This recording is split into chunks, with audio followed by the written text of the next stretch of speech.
Welcome everyone to Neurodiverse Leadership Toastmasters. We provide a positive and supportive learning experience to empower our members to develop their leadership and communication skills. Hopefully that results in greater self-confidence and personal growth. What's different about this club is that we're specializing in neurodiversity in action. Part of it is, if you imagine the population as a world where there's a bell curve, most of the people are in the middle, but then somewhere on the ends, there are these geniuses, innovators, creators, musicians, artists. They outperform everyone. And at the same time, there's on the other side of the spectrum, if they don't have accommodations or support, they can be underperformers. Somehow these people have been grouped as neurodivergent individuals. And what that means is that our brains are processing information differently. In part, they may be smaller, they may have different size, shapes. There are differences in those nuances. If you notice, there's a lot of different things that you may have encountered that are neurodiverse, such as autism, attention hyperactive disorder, or Down syndromes. It's a whole gamut of things, but this club is trying to learn about this. If you notice that there's some overlap as well in this neurodiversity with some amazingly beneficial skills and strengths. For example, some of our members are either affiliated with autism in the family or are caring for a loved one with it. Some of their skills and superpowers is being able to concentrate, fine detail processing, great memory, and also they are very keen or aware of their sensory environment.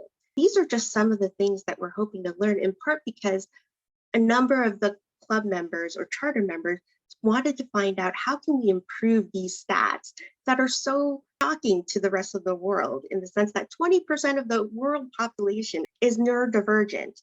Amongst in the US, 85% are unemployed for autistic adults. And that also carries across to Europe, according to Deloitte surveys. 91% are unmarried and single. There's definitely consequences when you can't pick up those social cues and interact with people when we're in a very social world. Our club is trying to help improve that so that we can learn how we can complement each other, collaborate, and so that we can celebrate our collective achievements of what we can do together as a neurodiverse community. We hope you join us today to learn a bit more. I'm just going to quickly introduce the 3 things that we will cover today, which will be a variation. Normally, our club meetings have 3 components of Toastmasters meeting formats, which is speeches to educate with experience and experts, engagement through table topics, which we usually do improv games to improve our behavior, and also feedback that we can elevate with neurodiversity so that we can learn how different brains work and also improve our behaviors and leverage our full potential. We will be going through using a pathways speech to showcase what the education program is, but there are some nuances for today's special event where we won't follow the typical Toastmasters format, due in part also to Hurricane Ida, where some of our members are affected, so they may not be able to attend. These are some of the different levels of the Pathways education program for those of you who are guests who may not be aware of Toastmasters International as an organization. The path amongst the 11 paths that we're covering today is effective coaching. We'll also go through a version of table topics where we can play games, but some of the areas that we try to focus and integrate on our other normal club meetings are executive function, how to manage time and prioritize, socialization so that you can collaborate on the team with interpersonal skills. How do you regulate your emotions so you can understand what people are feeling when you may not be able to tell from their facial expressions or their words by taking things too explicitly. With that feedback, we hope that we can improve. At the same time, as our club is co-creating its vision for the future that we see of how we can coexist, we're also adapting the Toastmasters program so that we can learn how to be more respectful and sensitive to neurodiversity. We hopefully don't make people feel anxious with a red card going, hey, stop. These are just some of the ways that we hope you help us figure out how we can have success on and off the spectrum to grow more neurodiverse leaders together. I will now turn control to our amazing and extraordinary Toastmaster of the Day and VP of Membership, Jacqueline McIntyre. Good evening, everyone, and thanks for attending. So the theme of our meeting is Network network for communities for people with intellectual disabilities. I wanted to share that we have 3 parts of the meeting, which is the roles to make the meeting become successful. 2, we have our speakers, then our evaluators, and table topics. And I hope you all be able to join in and stay to the end. The first person I'm going to introduce, our timer. As timer, I'll be timing the speeches. I'll be showing the green, yellow, and red flags. I'll be using my virtual backgrounds, green, yellow, and red. And for the prepared speeches, as well as the table topics and the evaluations. For speeches, it's going to be 5 to 7 minutes. For table topics, it's going to be 1 to 2 minutes, and evaluations is going to be 2 to 3 minutes. Back to you, Toastmaster. Now I'm going to introduce the R counter, which is Melvin Garlick. Good evening, Toastmasters and distinguished guests. I am the R counter of the evening, and I'm here to count all your word fillers, are, so, ands, inappropriate phrases. And at the end, I will give you a count of what you're doing. The point of it is to control your speech. So when to avoid ahs, just pause, think about what you're going to say and continue. Thank you very much. Back to you, Madam Toastmaster. Thank you. Okay, and the next person we're going to do is the grammarian, which is Venti. Thank you, Madam Toastmaster. Hello, everyone. As a grammarian today, my role is to listen. This is a good practice for listening. Listen to each speaker and find any grammatical mistakes. Also, I'm going to write down some phrases, good phrases, and also new words that I think is interesting to be shared. So another thing that grammarian does is to choose a word of the day. You see in my background, I do have the word of the day. A word of the day is savant, means persons of learning or with a developmental disorder and exhibit brilliance in a limited field. But I think I also feels that this meaning can be a person who has a special talent, usually like art, music, or math. If you want to use that in a sentence, I can just use myself. So I am an art savant. I love sketching and drawing since I was so young. So just use these words as many as you can, and I will report this at the end of the meeting. Thank you, and back to Jacqueline. He is originally from Canada. He has his career spanned from technology to sales. And he has been a past Toastmaster member, and currently he's very worldwide. I even saw that he had books on Amazon and a public speaker. He's also very supportive for people with intellectual disability, and he will explain to you more about that. So let's give Jim a great hand for coming tonight, and he's going to display his presentation. So it's my pleasure to be with you tonight to talk about not-for-profit leadership. And Jenny had invited me to come present after seeing me at another location and hearing about my work with L'Arche. And I'll explain a bit about L'Arche later.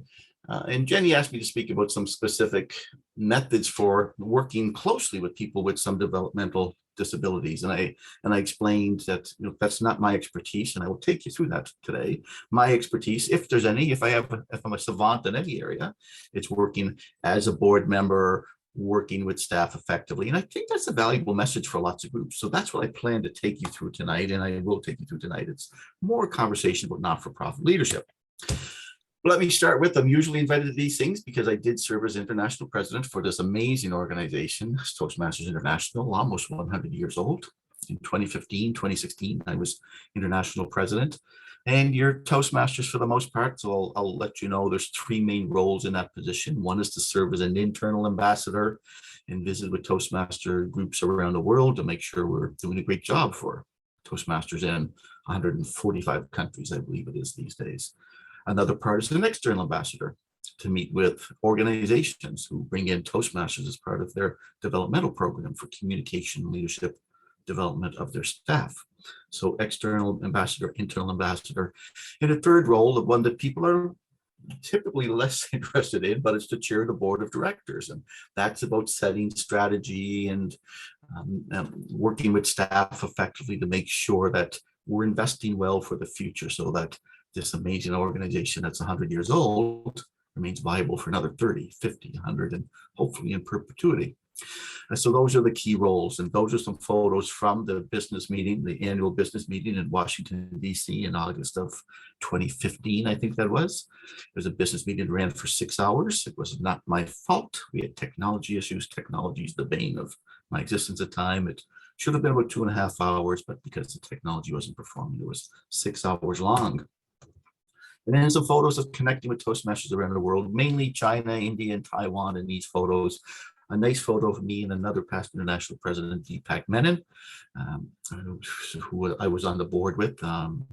So wonderful opportunity to connect with people like you. Toastmasters are amazing people. We attract great people. We give them skills and confidence.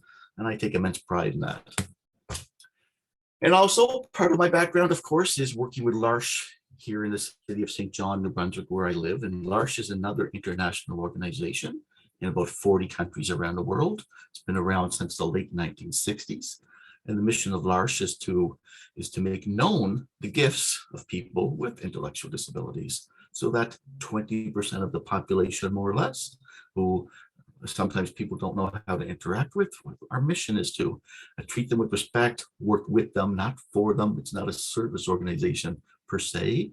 We work with people with intellectual disabilities to provide communities, homes, sometimes employment opportunities. So in my small city here of St. John, population of about 120,000, we have one large home where 5 people with intellectual disabilities live with 3 people who don't have intellectual disabilities. They simply share life together. They mow the lawn, they shovel snow in the wintertime, they make meals together, they often vacation together, they share life together, planning their days, etc. So this becomes home for people who have the good fortune to live in this environment. So we have this home for 5 people with intellectual disabilities. We started a day program, an arts program that runs Monday to Friday for 5 days a week. And it provides a meeting place where people with and without intellectual disabilities can get together, learn about making art, make art together, make art individually.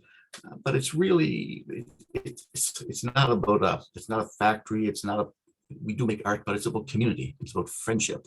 And for those who aren't aware, folks with intellectual disabilities sometimes lack those abilities to interact socially with other folks. They miss some of the social cues. So being able to build friends in a supportive, respectful environment is just fantastic. And that's good for the person with intellectual disability, the core member, we refer to them as. It's great for the caregivers, the brothers, the sisters, the moms, the dads, the aunts and uncles, grandparents, who can feel comfortable letting their loved one, adult with intellectual disability, spend half a day or longer with our arts program, and they will be safe and secure. So we've got those 2 programs, and shortly we will be starting a independent living program where some people with disabilities can have their own apartment with support from our organization, L'Arche. So that's one of my passions. And while I've left the board, I remain connected, and perhaps we'll go back to the board at some point, but I want to see this organization prosper, like I want to see Toastmasters prosper. And I tell you this for 2 reasons. One is I am presenting my credentials to speak as a Toastmaster, my credentials to speak on neurodiversity or working with folks with intellectual disabilities. So I'm presenting my credentials to you, and I want you as Toastmasters to get in a habit of, when you're making important presentations to people you don't know or people you don't know very well, to present your credentials. Present your credentials. Never assume people understand your credentials. I've worked in a big corporation and rode the elevator with folks, lots of times in common grounds or several times. That doesn't mean we've got any sort of meaningful interaction and they understand my background or someone else's background. So never assume people understand your credentials. You don't necessarily need slides like I presented today, but make it a point to concisely, professionally present your credentials on the topic that you're speaking on. That make sense? All right. So some Toastmasters content here. So for people who aren't in Toastmasters or for people who are questioning whether they should stay in Toastmasters, I like to take them through this little model. Look, if you want to be strong in communication or you want to be strong in leadership, and this works for anything actually, if you want to be strong in communication and leadership, we're talking about mainly tonight, you need three things. You need some knowledge, you need some practice, and you need feedback. So the knowledge about public speaking is, it's about organizational techniques, it's about gestures, it's about eye contact, it's about audience analysis, it's about vocal variety. There's a core base of knowledge that you need to have some familiarity with if you want to be a strong public speaker. And you can get that knowledge in many places. You can take a 13-week university course, you can take a weekend seminar, you can take a one-day seminar, you can watch YouTube videos, you can watch TED Talks, just lots of places to get knowledge about public speaking. And Toastmasters, of course, will provide you with lots of knowledge about public speaking. You do need some knowledge, but you can have all the knowledge in the world about public speaking. You can have a PhD, you have your doctorate in public speaking. That doesn't mean you're a good public speaker, because this is a skill, and skills need practice. The best athletes in the world practice basic skills on a regular basis. LeBron James practices making free throws. Wayne Gretzky practices stick handling. The best athletes in the world practice basic skills on a regular basis. So if you want to be strong as a speaker, you can practice. Maybe you're a teacher presenting to kids all the time, or maybe you're a salesperson making presentations all the time. You need a venue where you can exercise the skill so it stays sharp. And if you're not a teacher or you're not doing that on a regular basis, you need a place where you can exercise the skill. Toastmasters is a great place to do that. And the third thing you need feedback. The teachers don't get much feedback. The sales people don't get much feedback. It's you got the sale or you didn't, or need more information. You need feedback. And people will say, you're really strong in these areas, do more of that. Or you're not very strong in these areas, so just tune those down, don't use them, don't try that, or fix it. You need some feedback to become more effective. So you can get feedback from a coach, you can hire a coach, you can find some mentors who will give you feedback. There's probably some other ways you can get feedback, but I think you can see where this is going.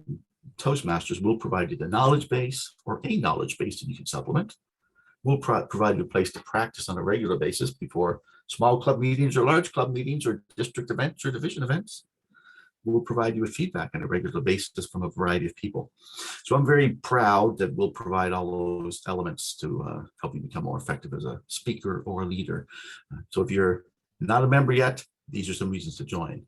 If you are a member and you think you've attained all you can, there's more. And you can supplement your knowledge, practice more, deliver more content, and get meaningful feedback that will make you ever more stronger.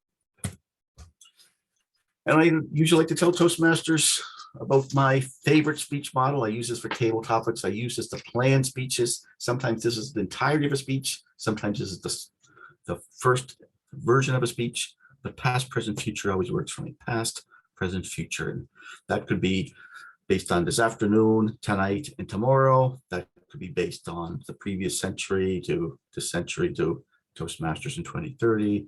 It could be the age of the dinosaurs to how the climate change affects us today and what that looks in the year 2100. Past, present, future is simply a model that works.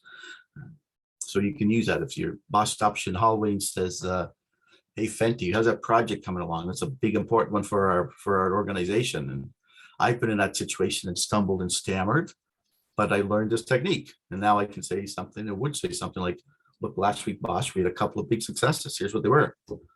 Over the next couple of weeks, here's a couple of things we really need to nail down, and we're in good position. I think we're going to get those. And hey, big boss, and if we're going to be successful in October, November, I could use your help in this area. So past, present, future allows you to organize your speech very easily. It's a good habit to get into. And audiences like it. They don't know why, but they like it because they heard organization, they heard structure. So it's a great tool for your speeches. It's a great tool for table topics. Maybe you can use that later tonight.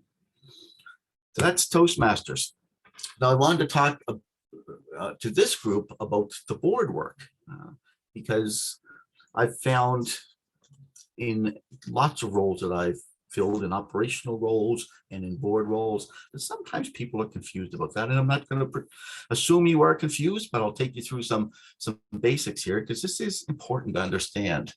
So a little slide here I borrowed from Greenhouse Social Ventures, and on the left-hand side, you can see they've laid out board responsibilities, staff responsibilities at the bottom, and the shared responsibilities. And that's always a little gray. There's lots of shared responsibilities, and it's not necessarily a solid line there.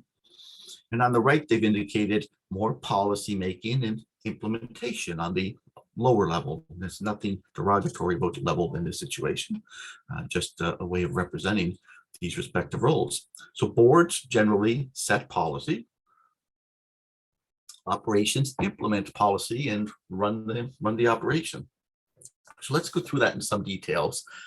And then I'm going to give you an example about how this worked here for my L'Arche St. John operation. When an organization is starting, mission definition is important for the board. The board gets together. It's very informal typically. They say, look, what are we trying to achieve here? So when you're becoming a part of an organization like L'Arche or Toastmasters, mission is already set. Although I know this club's got a further mission to work with people with neurodiversity, and I think that's fantastic. Initial group sets the mission. They decide on what's the governance model. How does it initially structure it? How do you manage it and grow it and assess it and make it progress? At some point, organizations usually need to decide, do we need to incorporate it? And when is that? And how do we go about that? And what's that cost? So big decisions around the planning. Typically, the boards are involved in strategic collaboration. Are there other organizations who can help us to achieve our mission, who might be able to do it better? Maybe we don't need to do this at all, or maybe we need to work closely with some other organizations. Every board I've been involved with has got one hire. It's the CEO or the executive director. They hire one person and give him or her lots of autonomy to hire staff and work within budgets and propose budgets. But the one hire is the CEO or the executive director. The board's very engaged in capital budgeting. Do we need to spend long-term dollars to buy property or buy equipment or a car or a van or things that will last us a very long period of time? They're not concerned about paper and food and plates, etc. They're concerned with the long-term investments, the capital budgeting. And typically the major legal or regulatory constraints that they need to operate within. The board would have lots of responsibility on that. I would see that more as a shared responsibility with an executive director personally. I'll jump down to the lower level, the staff responsibility. So the staff, the executive director, CEO, hires staff and manages volunteers and finds volunteers to run the operation, manages the entire program. I mentioned we've got a home, we've got a day program, an arts program. They manage those, and this board does not get involved much, I would say. Responsible for finance and outcome reporting. Every organization needs to pay their bills. You might be a not-for-profit, but you still need to make a profit most years so you can save for a rainy day and pay your bills every year. Tactical collaboration. So if there's a strategic relationship established, like we have with Rotary and Toastmasters, it's staff who would manage the day-to-day interactions. Operational budgeting and overall administration. And in the middle, the blurry areas are around strategic planning. Of course, staff need to be involved in that. And of course, the board needs to be involved. And you should have some healthy disagreements and mild arguments about, staff should be saying, look, we need to grow, we need to support more people. And the board says, yes, we support that, but we need to be able to fund that as well. There needs to be some constructive dialogue around what actually gets done. Performance evaluation, a shared responsibility, fundraising, and friend raising. So that's a very broad overview around the role of the board and the role of the staff. So most boards are strategic, operating at that level. Some are operational. Most start operational and then grow and transform into something larger, more strategic. That's a necessary growth phase.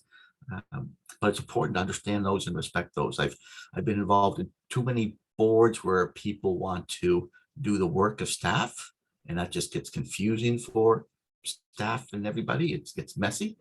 Those clear lines of reporting are important. Staff reports either directly or through someone else to the CEO or executive director, and it's important to respect those delineations. So here's some photos from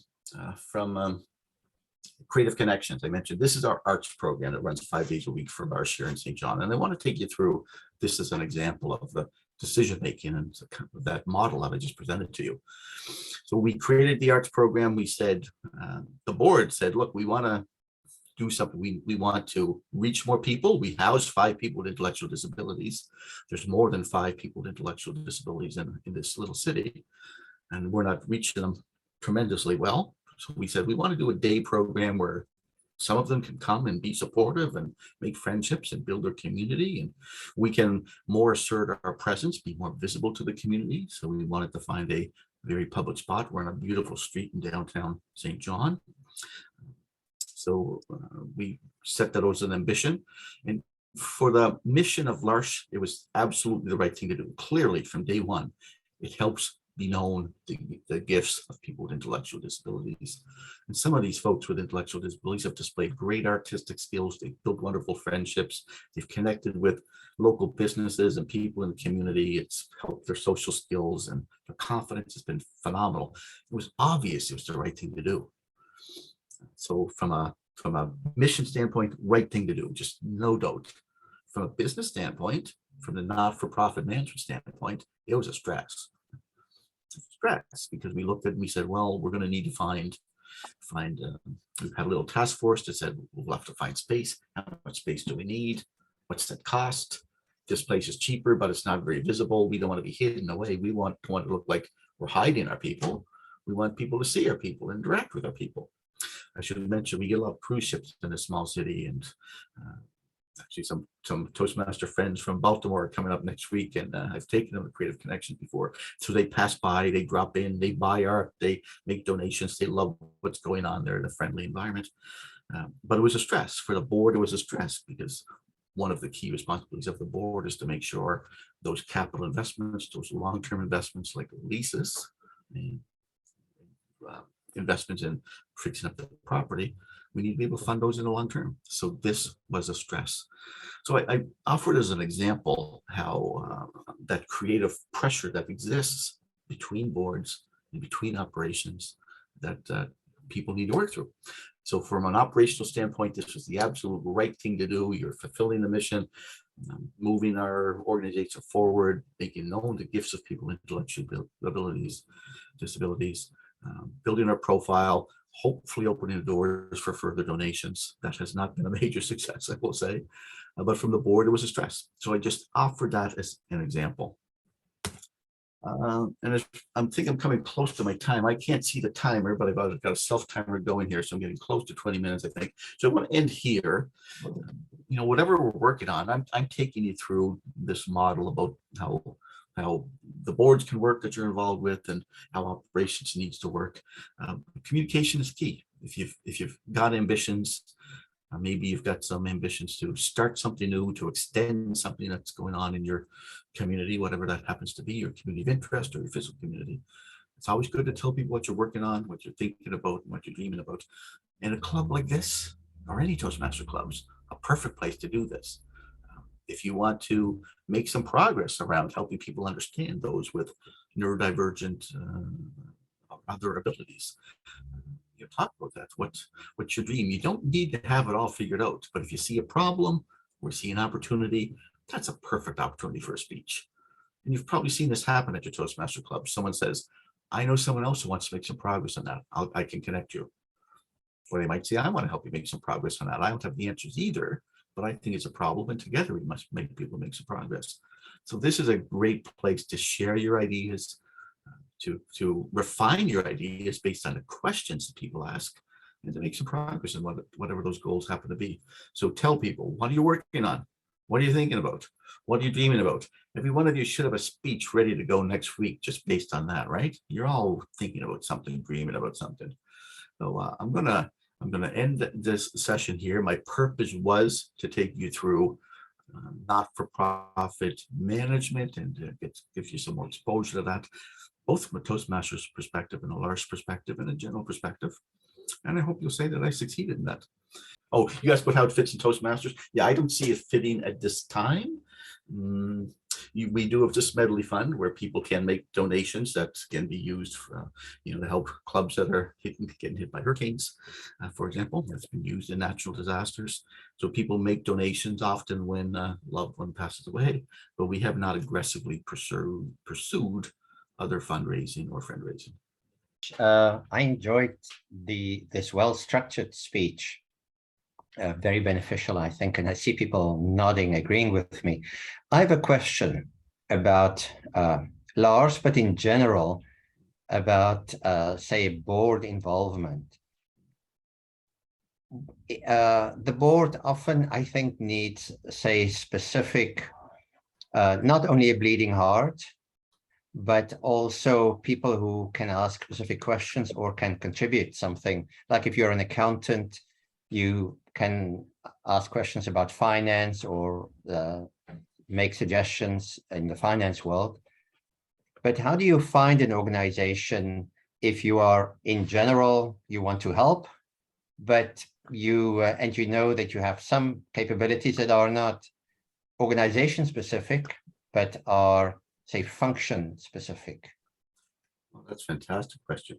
Yeah, so every organization like L'Arche, like Toastmasters, every, well, I wouldn't say we're Toastmasters because we're bigger not-for-profit, but small not-for-profits need a lawyer, they need an accountant, and they need that person with the heart. You need the rational, you need the emotional, and every one of us have got those, both minds, got that in us. Some of us think we're very rational, but we've got hearts too.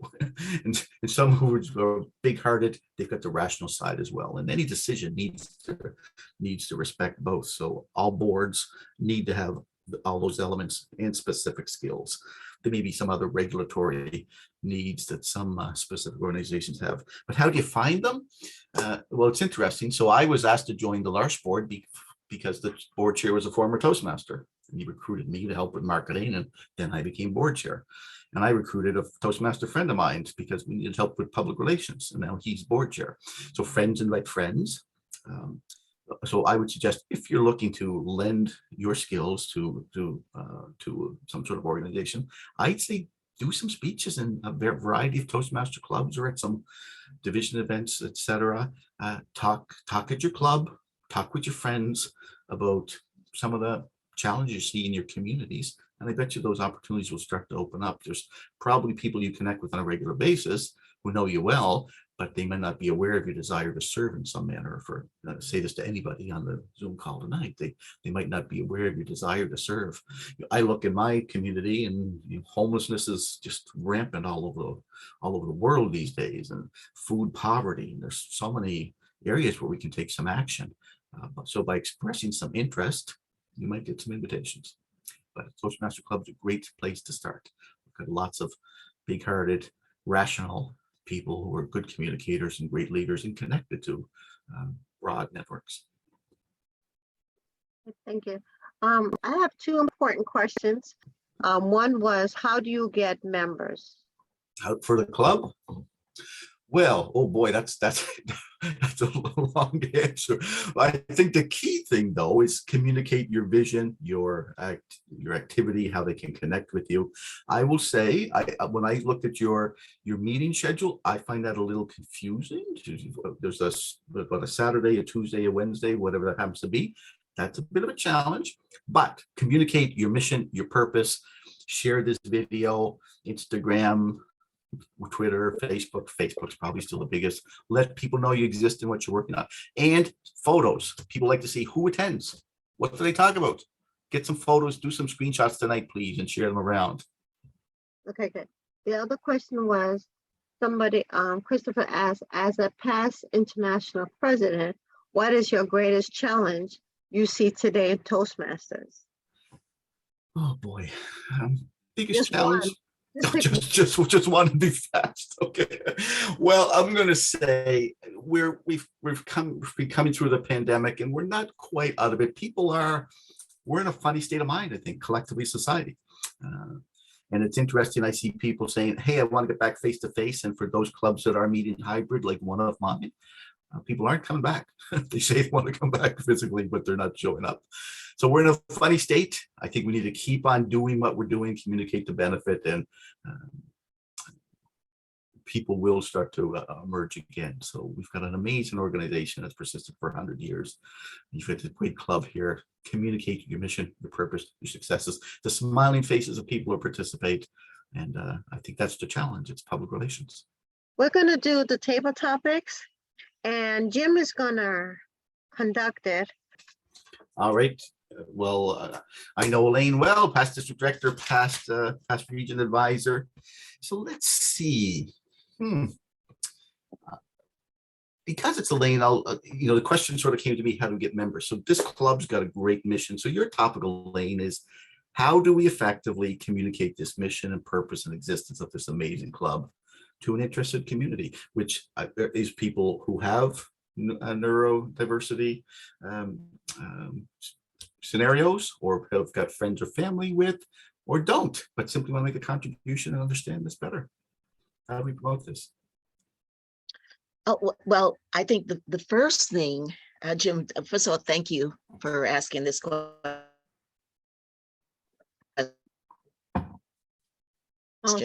How do we promote this? It's funny that I'm working with a group of students, college students with disabilities. And I had no idea that this Toastmasters club existed. So one of the things that I'm going to do, we're dealing with them in terms of helping them with career issues, working on their resumes and their interviewing skills.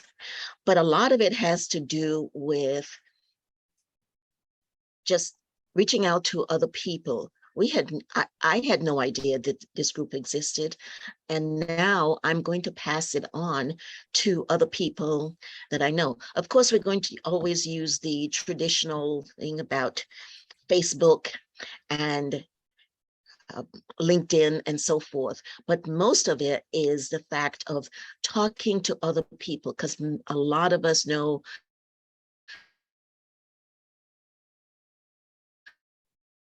people who are neurodiverse. And somehow we may not be getting that message across, but let's talk to other people. The most effective way of actually promoting the club is to do that. So each one, reach one.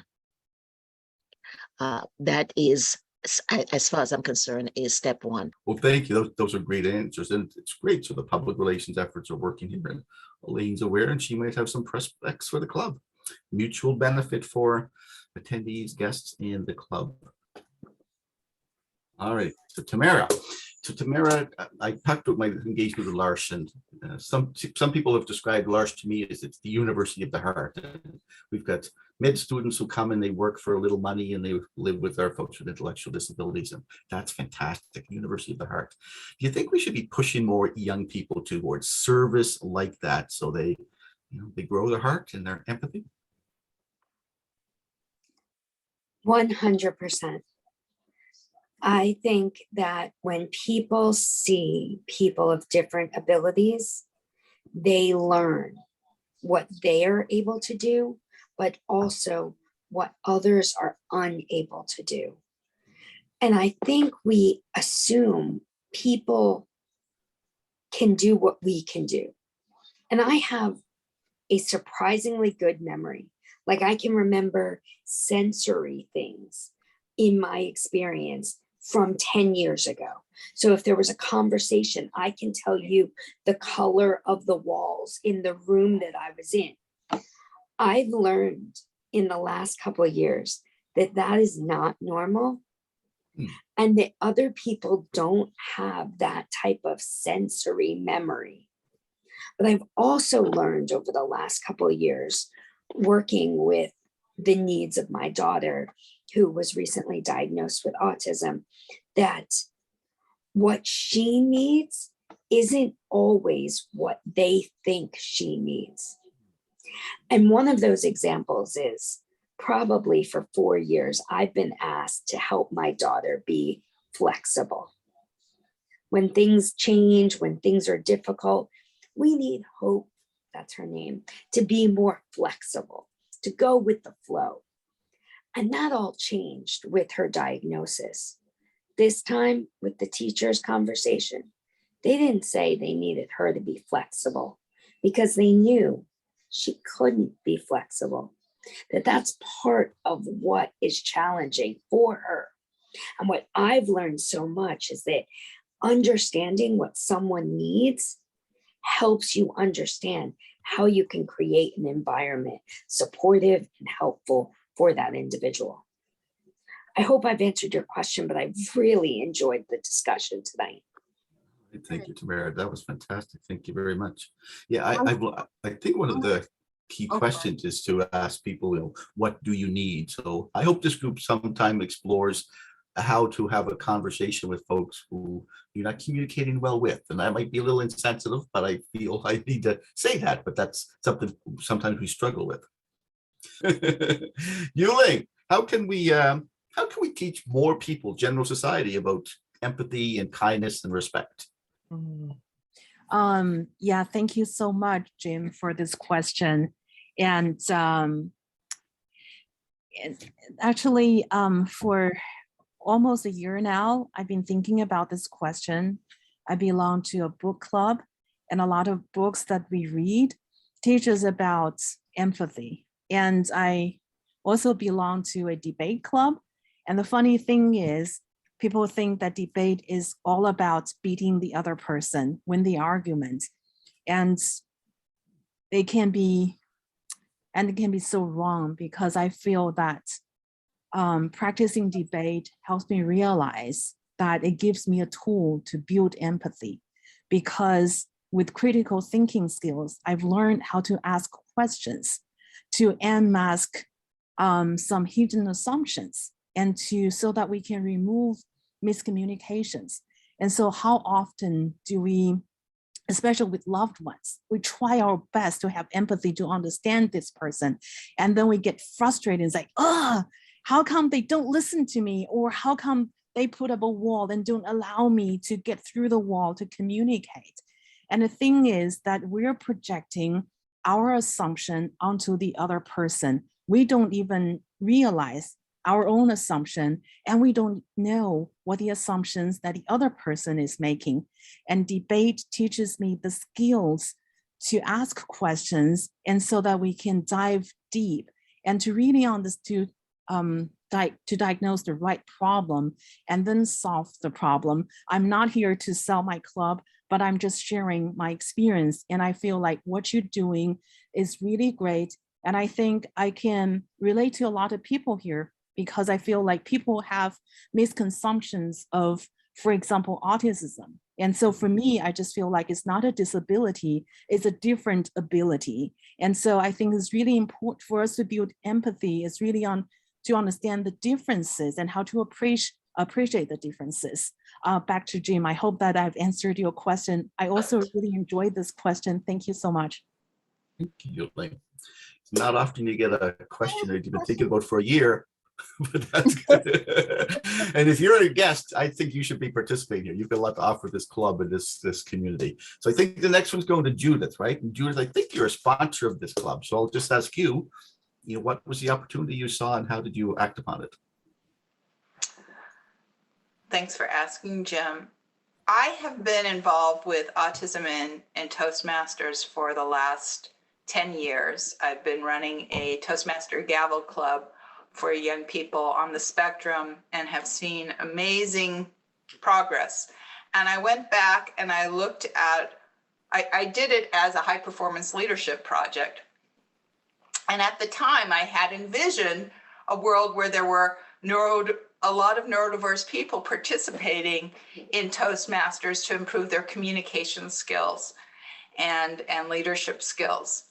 And one day Jenny came to our Gavel Club meeting and I got to meet her, and she was inspired by a group, and she decided, and she's so energetic to quickly form this Neurodiverse Toastmasters group.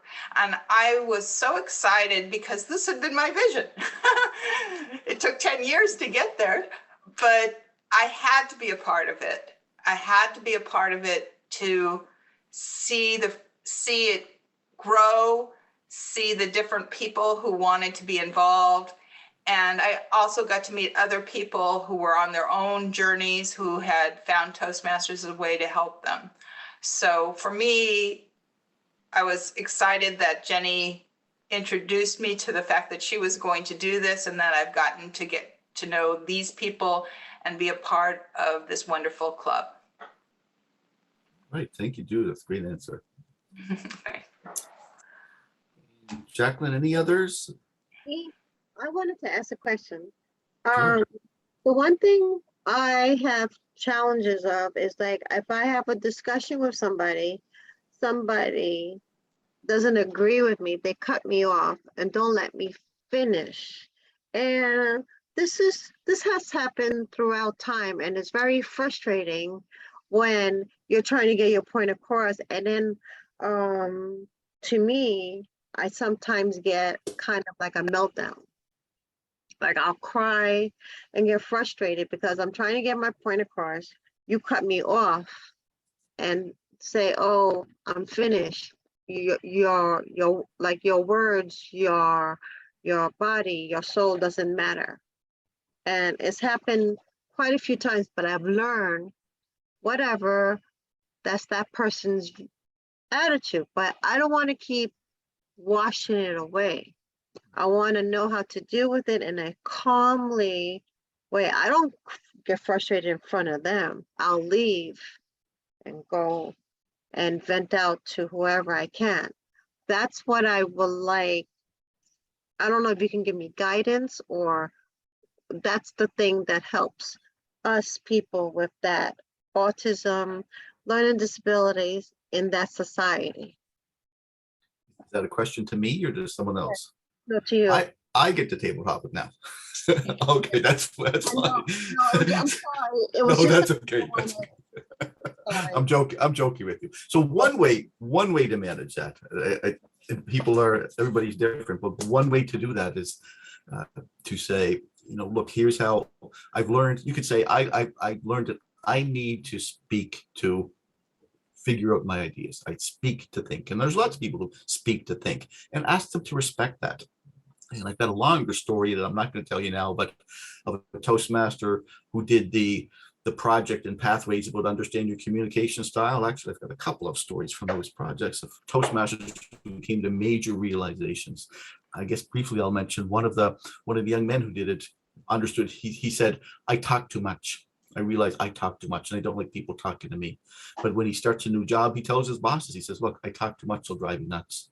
So understand that, but here's how to work for me." So I think you could experiment with some version of, look, here's how I need to think. I need to speak to formulate my ideas, and that's not necessarily a straight line. I'd like you to respect that as we communicate. So you could try that. So Emily, I wish I knew the folks better, but so Emily, oh, you're the communications folks, right? One of them, yes. Yeah, okay. Well, so what, how about some advice for this club on how to better reach target markets? That's a great question, because that is exactly why I am here. I am president of another special interest Toastmasters club called Kidney Stories, Toastmasters in District 46. And we also are trying to reach out to a specific group of people, in our case, people in the kidney transplant community. And we're trying to figure it out. And I'm so blown away by how many people have attended this event tonight. So I've already got it in my head that we need to do something big and splashy to get the word out. I liked what Jim said about, even though he said it not necessarily applicable to Toastmasters, but the fundraising, and Elaine's comment that everyone needs to tell someone else about their experience. Certainly that's what I keep preaching. And I think another hurdle is that this is a virtual club, just like my other club is. And we've been trying to do the old-fashioned outreach with actual signs and a QR code and putting those up in places where we might reach a new population. In our case, dialysis centers and community centers and hospitals. In your case, probably learning centers and libraries is a great one, and community centers as well. I think, at least I keep telling myself that it's going to take time, and that's what we have to give ourselves a lot of grace in, that it's going to take a while to reach out to people, but I believe that it's worth it as we move forward, and maybe our clubs need to work together a little bit more to reach this goal. Yeah, thank you. Very good, Emily. We'll share those successes broadly about what's working and how to be more effective. That's fantastic. All right, Chris, are you familiar with the term inclusion? Yes. Tell us what it means to you. Thank you, Mr. Table Topics Master, fellow Toastmasters, honored guest. Inclusion has been something of a more recent struggle for myself. Something that I have noticed I've had trouble when I was younger as well, but never addressed till I was an adult. With inclusion, I have found difficult to fit in because I found myself to be quite different. But different doesn't mean bad, because I believe all of us here are different in very positive ways. Unfortunately, this world, and especially in my line of work with the older demographics, sometimes they have a tougher way of adapting to the younger generation and vice versa. I have a tough time including those who do not necessarily agree with me, do not share my values, and perhaps annoy me one or too many times. But I have found that with respect of one another automatically comes with inclusion, because if you can't respect, inclusion is not possible. I love to include all of you in my professional and hopefully personal network. I know half a dozen of you here. I feel I'm connected to Jim because I'm on the other side of the country in Vancouver. We're all inclusive through Zoom because we all belong to this lovely club called Toastmasters. And I'll conclude with those who have autism as an example. They don't have a disability, they have a different ability. And when there's a different ability, we learn to include and respect their ways. Thank you for the question. Back to you, Jim. Thank you, Christopher. That was awesome. Thank you for sharing that and sharing about your development. That's fantastic.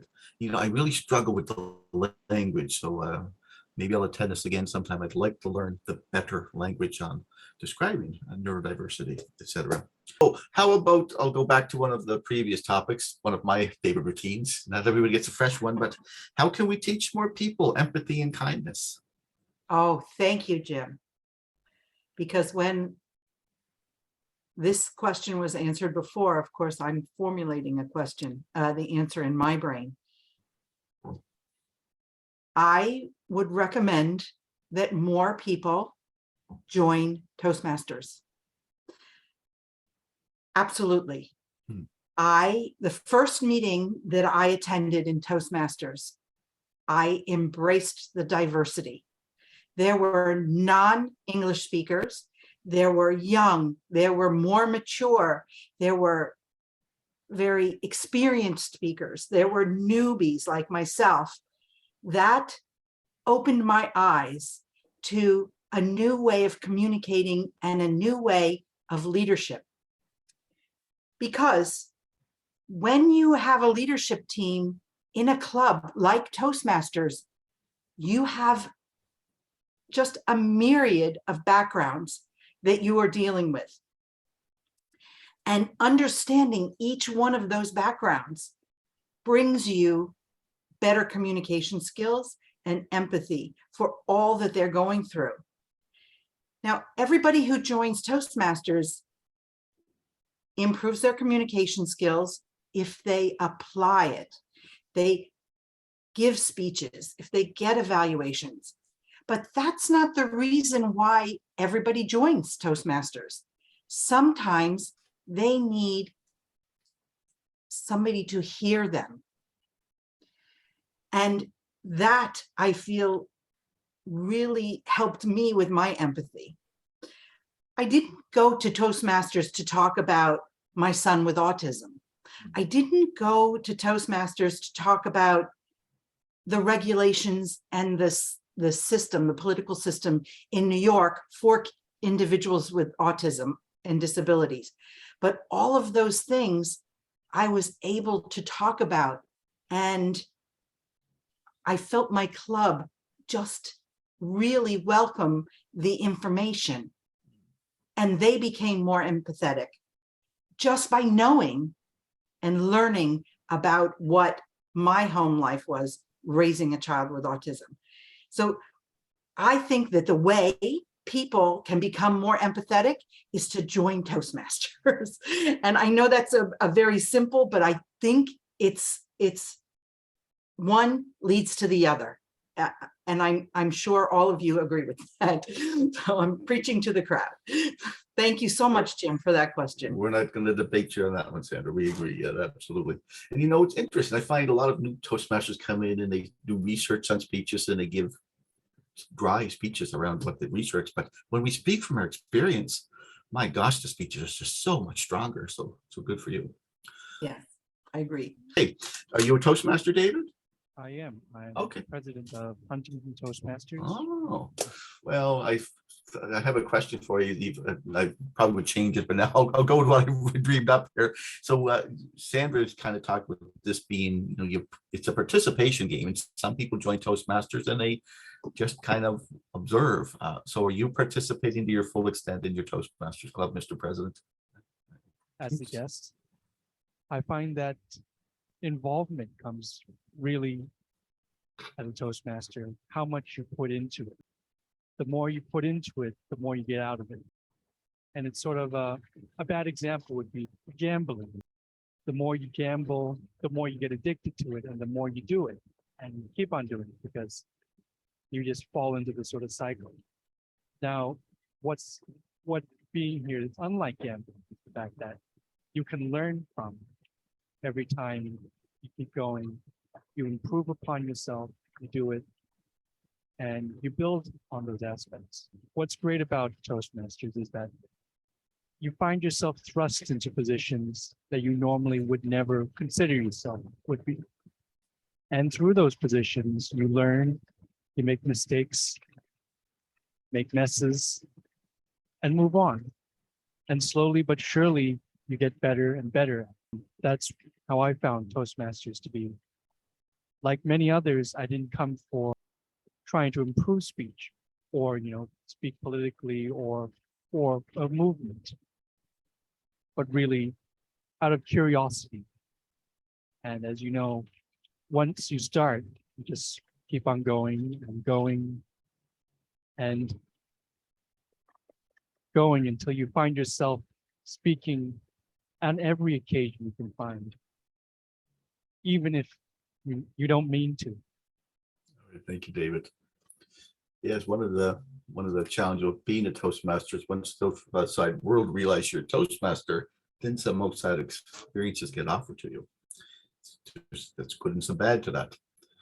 I am going to wrap up the table topics. I appreciate Jim and every person here sharing their story, their journey on this path. It has opened the doors to all of us. One more table topic, one for Jean-Paul.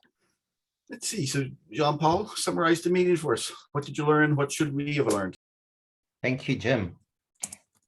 I think I learned a few things in this meeting. Zoom is a way for us to actually all visit with each other. If I look at people here when they are on stage, when they're just supporting, it's as if they're here with us. We can see right through into people's souls, I wanna call it. Body language is communicating things that we, in theory, learn in Toastmasters, arms, facial expressions, vocal variety. Today, they all came through in a very authentic way, in a very supportive way. I know, Jim, you're our special speaker because of your legacy, but I'm so grateful that you've had this much stage time, because you've guided this group of people to take on and make it a safe space for people to share about their journeys. And everybody here. So Toastmasters is, and there are more than 16,000 different clubs in the world. We heard before, we're all unique. That is true. Some of us have names for what makes us unique. Others are they're just Jan-Paul or Jim or Lydia or Sarah. But we're ultimately all unique, and we try to fit in and help others fit in. So I think this is it's great serendipity that I've been invited to this meeting. And so is that we're all here together.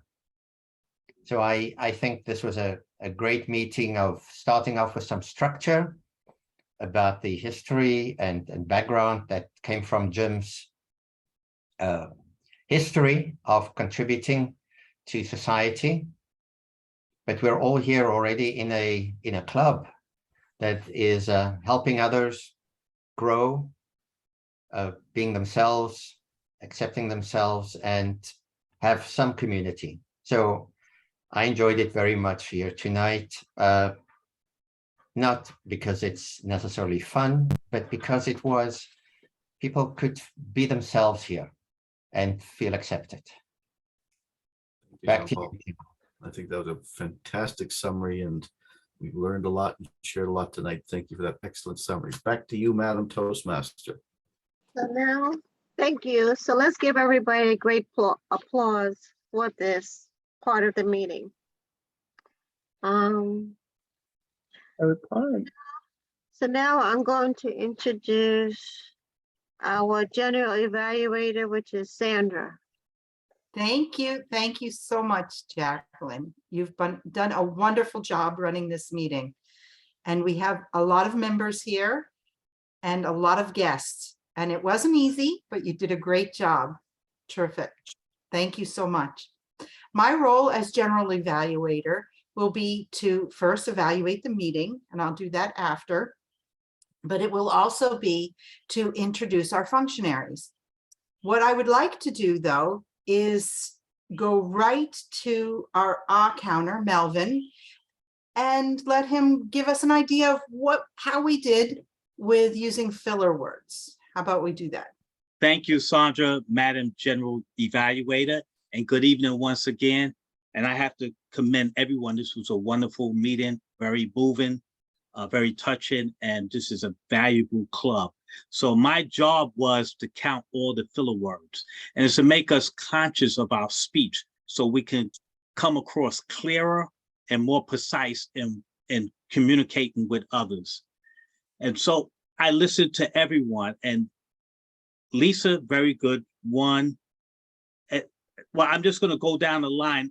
Everyone was under 5, so everyone did well with the filler words. And I always remind everyone, when you don't know what you want to say, just pause a second and get your thoughts together and then speak. And sometimes it adds power to your statement when you pause. The audience doesn't know that you don't have your words all together. And also I listened to some phrases, and I like what Elaine said. She says, each one, reach one. So reaching out to others And those are also important in communicating with others. And Tamara, not Tamara, Yulene. So I have to listen for misuse of words.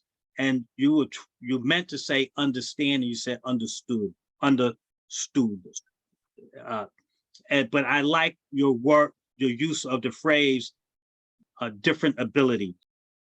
Christopher,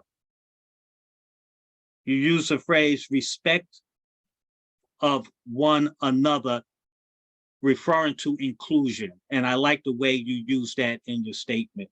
And you also use different abilities. And Lydia, you talked about, you used the phrase path forward. And you use that very well, and just moving forward and thinking, you brought the audience in. So I thought everyone did a wonderful job. Thank you. I'm turning it back over to our Madam General Evaluator. Thank you, Melvin. Thank you. We do have a grammarian tonight, and I do realize some clubs have combined that role, but because we do have an evaluation grammarian tonight, I'm going to ask Fenty if she has any other things to add in terms of grammar and things that she saw that really worked for her. Fenty. Thank you so much, Sandra, and thank you for Melvin's already, give some report on some good word of usage. And I'm so thank you to Lydia. We are so happy to have you here, and I enjoyed the meeting. All of you who speak tonight. So basically, most of us have the opportunity to speak, including me now, especially in table topic sessions. I am gonna say that you all have a good English. Well, frankly, English is my second language, but I really enjoyed Jim's presentation tonight. But one thing that I would like to report it to you for the usage of word of the day, only 2 people use. There are Jim 2 times and Jenny 1 time. And there are another good word of usage that I would like to share. Intellectual disabilities. Friend raising. I think I caught that word too, Lisa, and thank you for bringing it up. Mutual benefits. Different abilities. I think everyone's also mentioned about different abilities. We are unique, like Jen Paul said. Sensory memory. Embrace diversity. We speak in pattern. Comes from Lydia. Lydia, thank you so much for that words. And another thing that I really like to hear so many times, everybody here are different in different ways. And that's so special for me. And we are all inclusive through Zoom. And thanks for Zoom. And that's my report for tonight. And I would like to give the control back to General Evaluator, Sandra. Okay, thank you so much. Our last functionary this evening is our timer. And I believe that we split this role. So Harris, were you able to give us any timer report? And then I believe that Nancy took over. So Harris, do you have timer? Yeah. Yes. Yes. So thank you, Jim Evaluator. So I was able to time Jim. He spoke for exactly 22 minutes. And after that, we had a 5-minute Q&A session. Went a little bit over 5. And then the first table topics, Elaine Rogers spoke for 1 minute 48 seconds. And after that, Nancy took over. Okay, great. Thank you so much, Harris. So Nancy, can you give us your timers report for the remainder of the meeting? Yes, good evening, fellow Toastmasters. Everyone was not in session, was not in time. Sandra, you spoke for 2 minutes and 35 seconds, but it was much needed, and honestly, I enjoyed your speech. Lydia spoke for 3 minutes, and Lydia, you did an absolutely fabulous job speaking, and we love you. John Paul spoke for 2 minutes and 48 seconds, but everyone who spoke over the time, and remember table topics is 1 to 2 minutes, but if you spoke over time, we really, really enjoyed your speech. Thank you. But it's the beginning. When you can speak at table topics, you can definitely do a 4 to 6 minute speech about yourself. So Yes. we're looking forward to hearing from Lydia and everyone that likes to talk so much, like John Paul, Sandra, and myself. Great, thank you. Thank you so much, Nancy, for the timers report. And the reason why we time our meetings is because we work towards an agenda. And to stay within the timing and to end at a certain time and begin at a certain time, we try to keep within the time. And that's what our timer does. They show us the green, yellow, and red. So we know it's time to wrap up and to keep to the agenda. And also we have contests. And if you actually talk more than the time, you're disqualified. So that's another reason why we train ourselves to talk within the time. So I would like to evaluate this meeting from soup to nuts. First of all, I said it before and I'll say it again, Jacqueline, you did a wonderful job. Thank you for your phone call this afternoon, for reminding me. I have it on my schedule, but I appreciate your dedication to making sure that we were all here and that we came together today. Thank you so much for that. I have one actual recommendation, Jackie, because I sympathize with what you go through when you communicate. My recommendation is do a speech, but have people in the audience interrupt you. That's actually one of the projects. Now, if I interrupt you, Jacqueline, then you can go in and practice how you would talk to me so that you can get your communication and your thoughts across. So do a speech and ask a few of us to interrupt you. But you know what? I've done that before, but it worked. But I want somebody to be, hate to say it, I want someone to be really nasty. Ooh. I want someone to be a little bit, no, I don't mean really nasty, but a little bit assertive, maybe. Assertive or condescending, because you know what I mean. I want somebody like that kind of thing, because I had somebody do it, but the gentleman, he's a very kind-hearted man, so he was trying to be mean, but the meanness wasn't coming out of him. But it was still good to have someone to interrupt. You can do it again. Yeah. Do it again. Do it again. Practice makes improvement. Okay. I always tell my son, nothing's 100% and nobody's perfect. But practice will give you improvement. Great job, Jacqueline, tonight.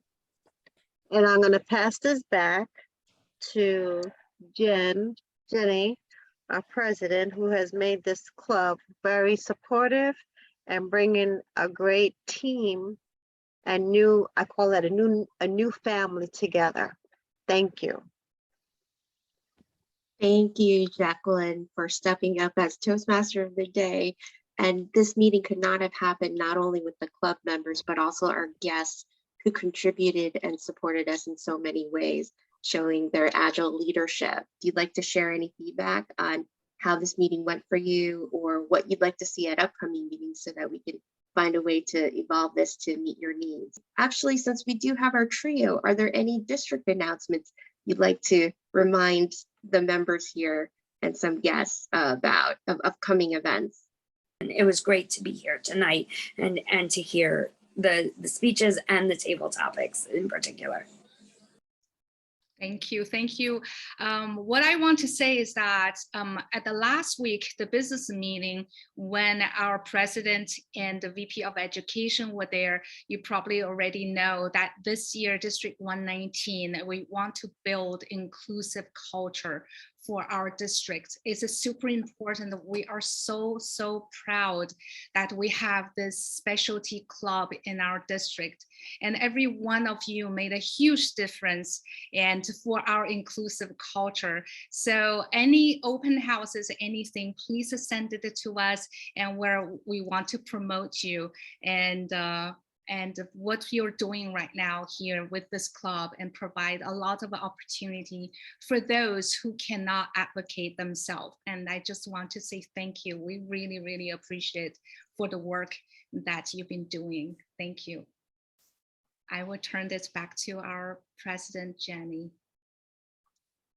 Thank you, Lisa, Melvin, as well as Tamara, for the helpful announcements.